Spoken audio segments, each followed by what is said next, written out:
So this guy is driving his motorcycle across the border, and the guard at the border, he sees behind his motorcycle, he has this like little mound of sand that he's carting behind him. So he's thinking this guy must be smuggling something. So what are you smuggling? And he's looking through his thing of sand. There's nothing in there. All right, lets him go through the border. That's what happens day one. Day two, same thing happens. The guy goes to the border. He has this motorcycle. Behind the motorcycle, there's this little cart or wagon behind the motorcycle that he's pulling along. And in this cart, there is sand. This guy is thinking it must be something he's smuggling across the border. Doesn't know what it is. He's not declaring it. So he goes and he sifts through it more carefully. You can't find anything inside this mound of sand. Lets him through. The third day, same thing happens. The guy comes with his motorcycle. Behind his motorcycle, he has this mound of sand, and he really goes through this with a fine-tooth comb, and he cannot find what is this guy smuggling across the border. Nothing. Fourth day, the guard says, listen, I promise you, I won't arrest you. I just want to know one thing. What in the world are you smuggling across the border? Motorcycles. There is a very sophisticated scheme of the evil inclination of the Yetzer Hara.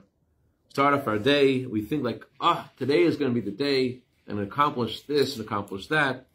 And 2 hours later, sometimes we're left in a daze looking at the mirror like, where am I? I can't do anything. Paralyzed. Made this mistake. I made that mistake. And you can't put one foot in front of the other. And the question is how to catch the evil inclination or catch the Yetzer Hara before it gets us. How can we catch that Yetzer Hara? We know that the Yetzer Hara seems to be very sophisticated, and the Talmud says that the Yetzer Hara tells you to do one thing today, seemingly very benign. The next day he tells you to do something a little bit worse. Next day a little bit worse, until he gets you to serve idols. Yetzer Hara has that very sophisticated way of attracting us to do the wrong thing. It seems like you close the door, he comes in through the back door, goes the back door, he comes in through the roof, and he has a very sophisticated way of getting us, and he doesn't give up. The Talmud says the Yetzer Hara is compared to a fly that stands between the two sides of the heart. The Chafetz Chaim says, why is Yetzer Hara compared to a fly? Because ordinarily, when a creature, any animal, attacks someone and he gets hit, so the animal, backs off a little bit. Gets hit again, he backs off. But the fly doesn't work that way. You put a fly in a jar, it'll bang and bang and bang against the jar until it dies. It doesn't ever okay, let me decrease my speed of acceleration against the walls of the jar. It keeps on going. So to the Yetzer Hara, it keeps on going and going until it doesn't ever stops. So the Talmud compares the Yetzer Hara to this fly. It doesn't stop. And yet, there's an interesting word the Torah uses this week to describe the method of the Yetzer Hara, the method of the evil inclination, which seems to be very contrary to all the compliments that the Talmud gives to it. This week the Torah talks about a woman who is not faithful to her husband. Husband says, do not hang around with Yankel. And she hangs around with Yankel, and she is caught. And the Torah goes through a whole discussion about what should happen to her. She's suspect. So when the Torah begins describing her unfaithfulness to her husband, the Torah uses the word tiste. What does tiste mean? Insane. She acts insane. Now, when you're in a court of law and you say you're insane, what does the judge say? The judge says, well, if you're insane, then you're not guilty. Insane is a way of saying that you're not culpable, that it's not your fault. When you say, when you plead insanity, that lessens the burden of guilt against you. So why does the Torah seem to give a compliment to this woman who has done this horrible thing? And the Torah says, oh, she was out of her mind. It doesn't seem to be something that we would associate with a egregious error like this. We would say this woman is lustful. We would say she's manipulatory. We would say she is sneaky. We say all kinds of terrible things. And yet the Torah seems to be so like upbeat about sin. She's just insane, just crazy.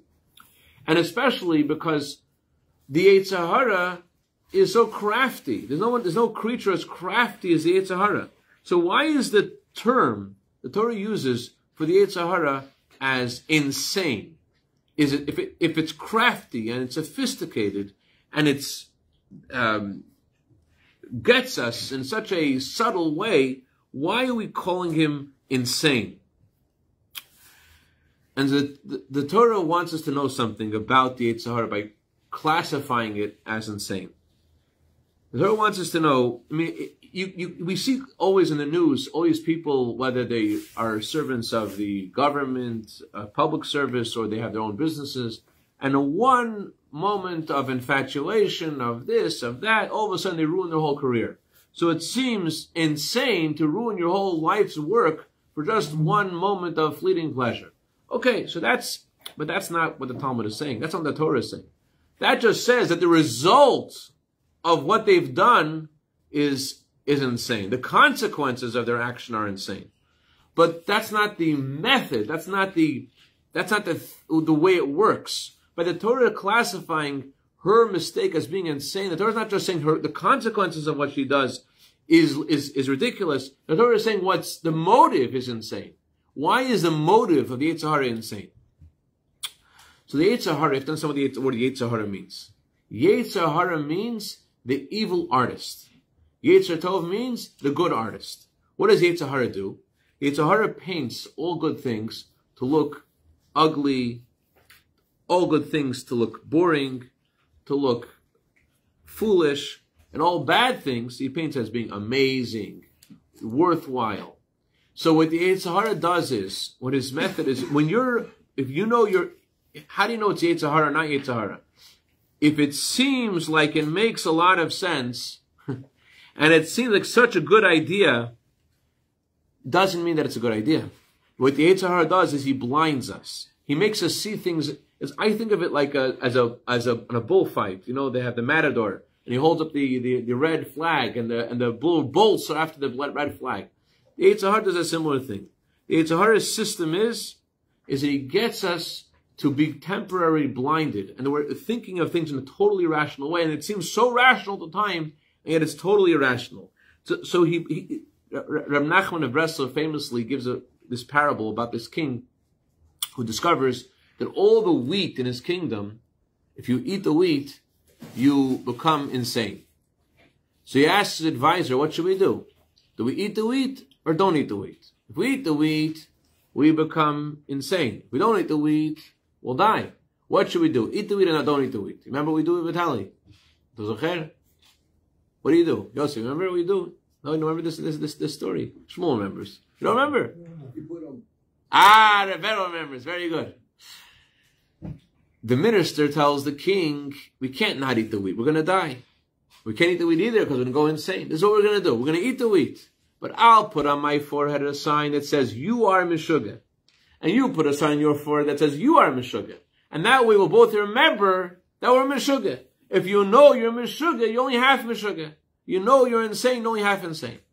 So in a similar way, the point of our class tonight is to be able to put a sign on our head to know when we're going Meshuggah. To know when the Yetzer Hara is leading us down the wrong road. To know this is the sign, I am going crazy. This isn't really as good as it seems. It's not correct. The way I'm thinking about this right now, it's off. The Talmud says many fascinating stories about Rabbi Bar Chana. Stories that are impossible. And there are various opinions about these stories, that they must be just metaphors. One story the Talmud says about Rabbi Bar Chana is that Rabbi Bar Chana met those who travel on the sea, those who go out to travel on the ocean.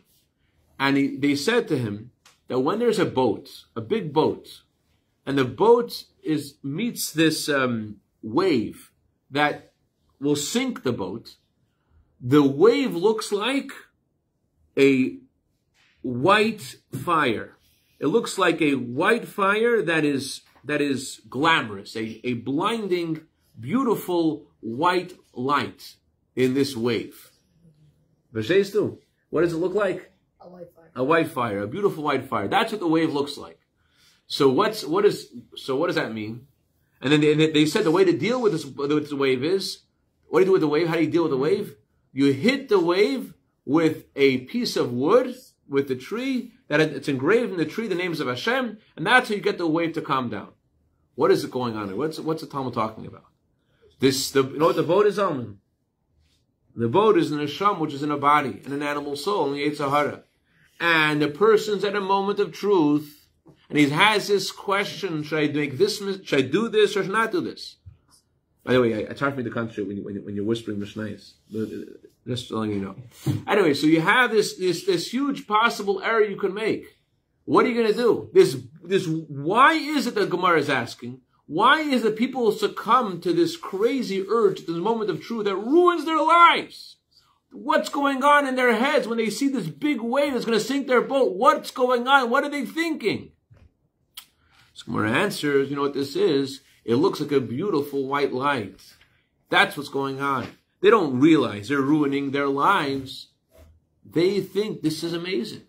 So it's not like that you have passion against logic. It's you have logic against logic. We're dealing with this scenario right now where this guy wants to cremate his mother, and another member of the family wants to save her and wants to bury her, and they're arguing, they're fighting. And what's the brother who is saying we should cremate her? It's ideological. It's for the benefit of what his mother's wishes are. Not as bad. This is what his mother really wanted. What's going on? He can't say to himself, well, it's more expensive, even though we're offering to pay the whole cost, he's saying, no, it's not because of the money, it's because of my conscience won't let me do it. He has to say that to himself. Why does he have to say it to himself? Because he can't allow himself, it's so embarrassing to himself, look himself in the mirror and say, no, I'm going to ruin I'm going to act like a Nazi, worse than a Nazi, because the Nazis didn't do this to their own children, they only did this to the Jewish children, the Jewish men and women. They burned their bodies. So he says, oh, I'm not going to do this because it's because of money. I'm going to do this because it's the right thing to do. It's very hard to talk. Someone who works in this arena, tries to help situations of cremation. He said, whenever someone wants to cremate because of money, we always will prevent someone from cremating. But if they want to cremate because of ideology, it's very hard. It's very hard. That's why the word sin in Hebrew, avon, means crooked. Why does it mean crooked? Because a Jew can never knowingly say, I'm going to do something horrible. We can't live with that kind of, we have Jewish guilt. It doesn't let us live with that kind of, I'm going to do something horrible? Really? Are you really okay to do something horrible? No, horrible doesn't work for Jews. What do we say? I had to do it. I didn't have a choice. In this scenario, this is the right thing to do. Like Yankel was telling me, you know why I did this horrible thing of going with his married woman, because she was so lonely. She was so lonely. It was so, and this is what it's a horrible thing, but the Yetzer Hara, what it does is he dresses himself in such wonderful, noble clothing. That's what the Yetzer Hara does. It's not that he tells us to do the wrong thing. He tells us this is the right thing.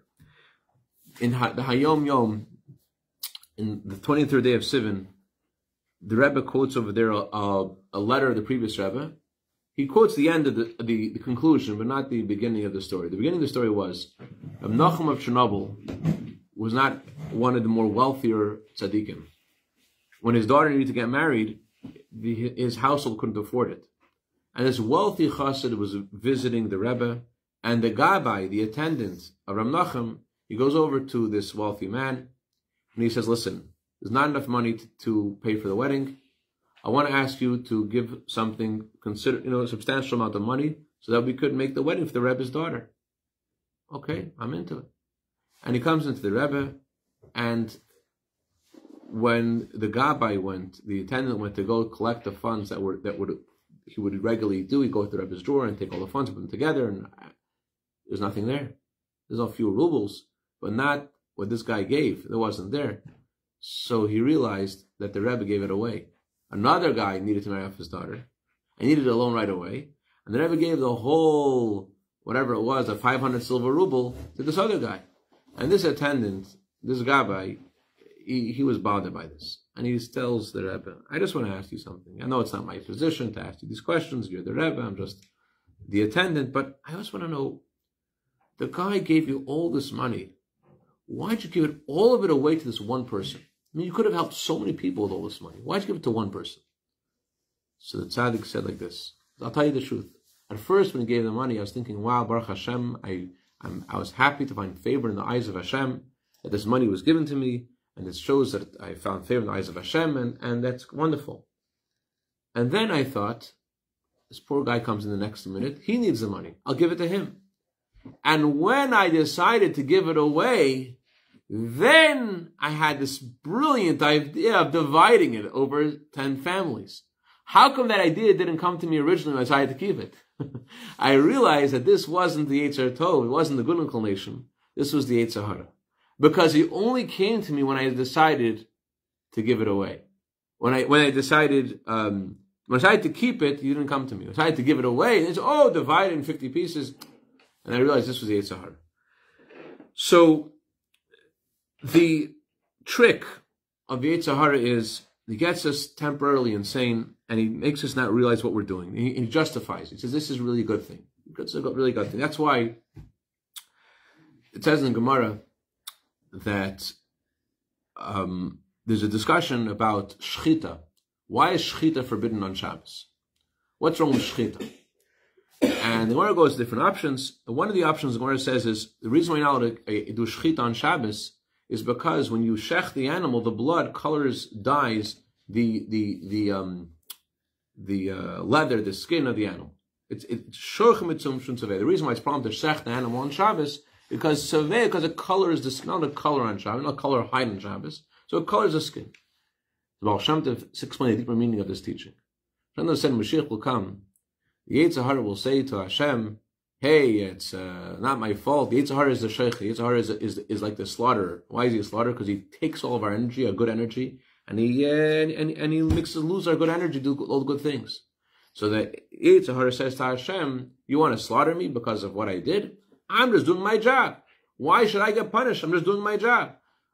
Hashoichet, why is he chayiv? Why is he Yetzer Hara, who's called the evil inclination, who's called the shoichet, who takes away all of our good energy? He kills us, takes away our energy. Why is he liable when Mashiach will come? Why is it his fault? What did he do that makes him guilty in the eyes of Hashem? He's just doing his job.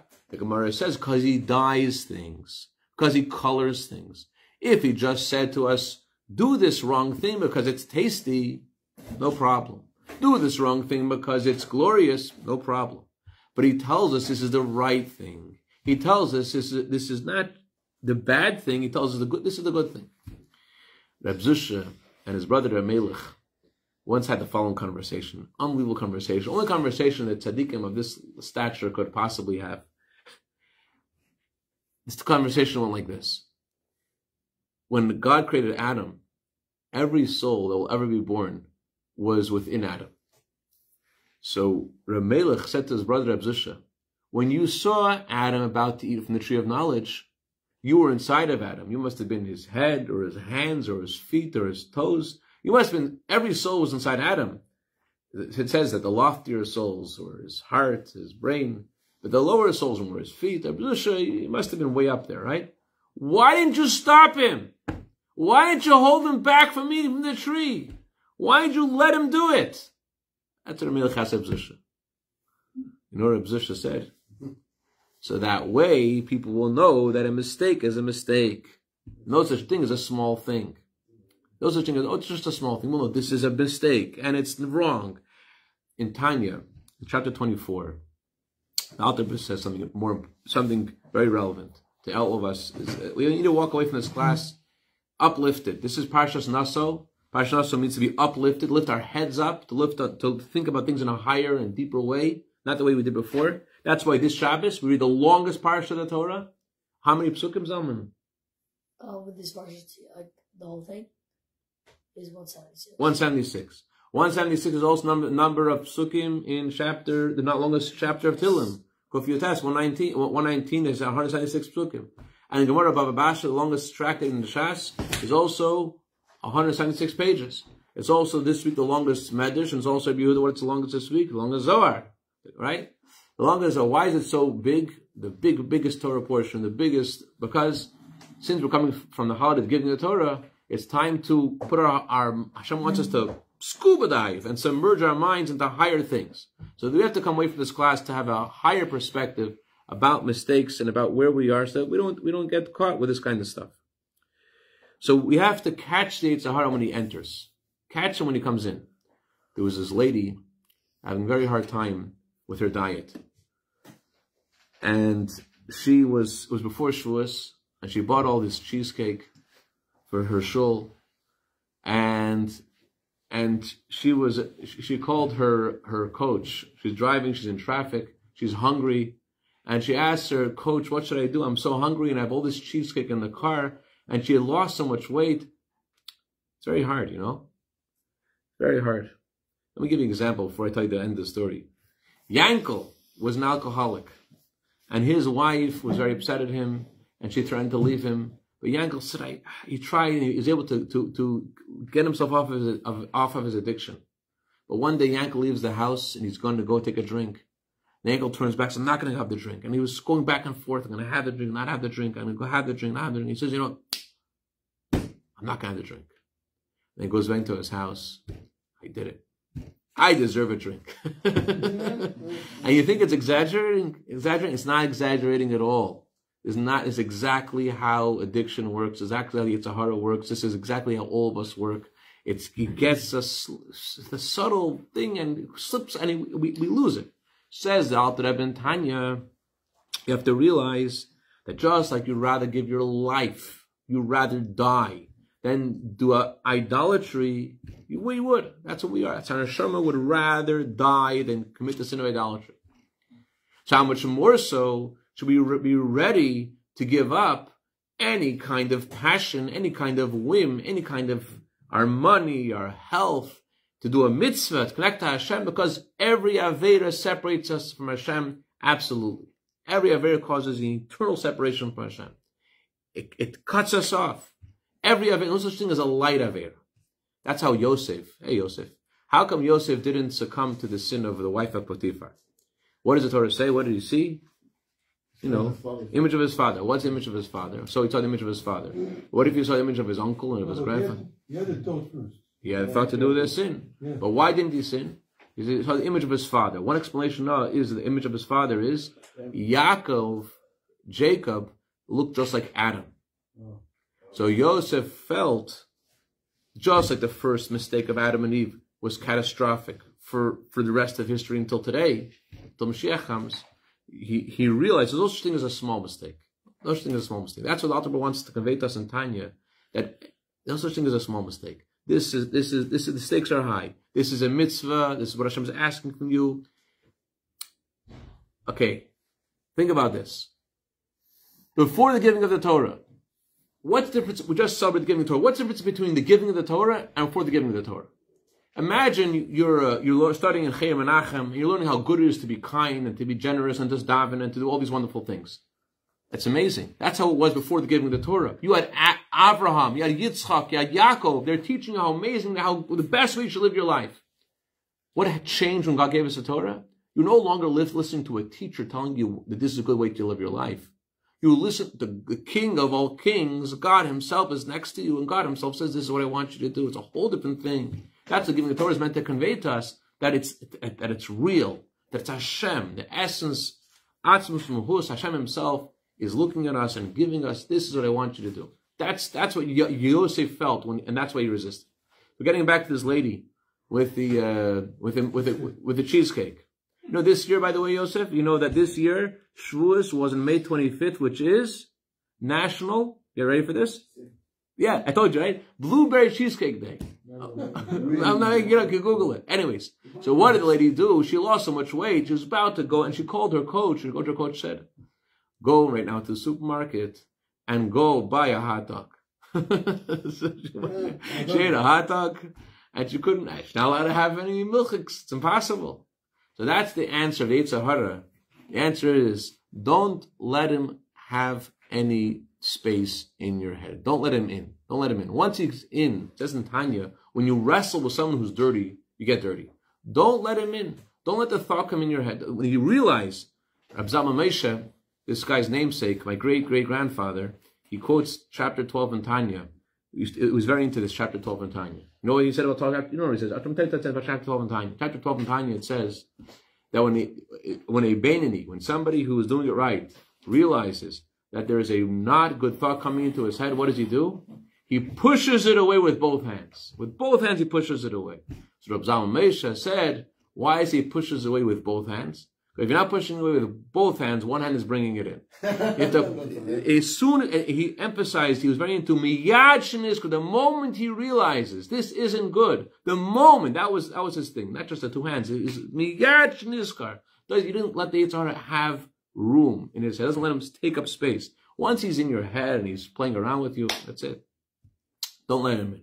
You know what you recognize the voice, you know where it's coming from. Don't let him in. Say, soul. We should be uplifted out of all of this narishkeit, and we should scuba dive into Torah, scuba dive into the good things, and we should be uplifted right now to Yerushalayim, the Mashiach Tzidkeinu, l'chaim v'racha.